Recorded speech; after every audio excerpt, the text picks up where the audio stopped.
A day in my life as a mom with 2 students.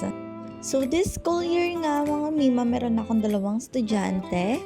Okay, ang aking grade 3 at ang aking kinder. Parehas nga silang afternoon session, kaya naman sabay na silang papasok sa school. So second week na nga ngayon ng aking grade 3 student at first day naman ng aking bunso. So una kong hinahatid sa classroom is yung aking panganay. After niya, tsaka ko ihatid yung aking bunso. At ang nakakatuwa nga dahil marami na kaagad kakilala itong aking panganay. Tingnan nyo naman at may nakakakwentuhan na kaagad siya pagdating ng classroom. So after nga niya, dito naman kami sa school na aking bunso. So hatid naman namin siya dahil first day ng kanyang school. Ayan, hinatid siya ng daddy niya at binigyan pa ng baon. So binili na rin siya dyan ng daddy niya na wag umiyak. Kasi nga first day niya, yun ang aming pinaka inaabangan kung iiyak ba siya o hindi. Okay, so maaga pa nga kami dito dahil 1 PM pa yung klase niya. Kaya naman, pagpasok namin na yan, kaunti pa lang kami. At ayan, naghanap na kami ng kanyang upuan. So, bago ko siya iwan, ayan, kinakausap ko muna siya. At nilalambing syempre, diba? Para hindi siya umiyak.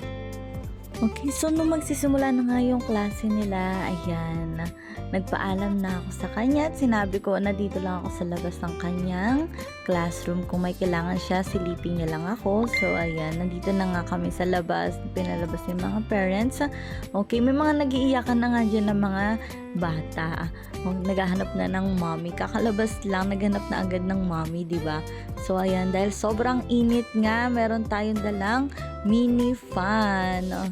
Digital display na nga itong ating mini fan at up to 5 level ang kanyang wind speed. Kaya naman, malakas din ang hangin niyan, di ba?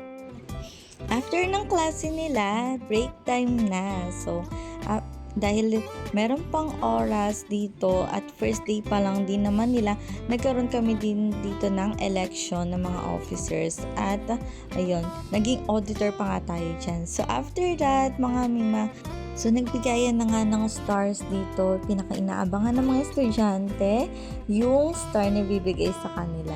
So, sobrang happy nga ng aking bunso dyan. Naka-receive siya ng 2 stars. Tingnan nyo naman ang kanyang saya. May pasayaw pa yan. So, sobrang excited niya. Okay? Papakita niya daw kay daddy at kay ate niya yung kanyang stars. So, ayun yung kanilang activity. Yan, gumawa sila ng crown. Okay, after that, prayer time na dahil mag-uuwian na. So, behave nga lang yung aking bunso dyan. Tingnan nyo naman. Ayan, so uwian na nga mga Mima. At tingnan nyo naman, napaka-independent na nitong aking bunso. Marunong na magsuot ng bag niya ng sarili. At ang nakakatuwa dito kasi hindi siya umiyak sa kanyang first day of school. Oh, so galing-galing, diba? Ang saya dahil hindi siya nahiya, hindi siya natakot na nandyan lang naman ako sa labas. So, sinabihan ko naman siya. At ayan nga, very happy na nga siya. So, alam ko rin naman na hindi talaga siya iiyak kasi excited pa nga siyang pumasok.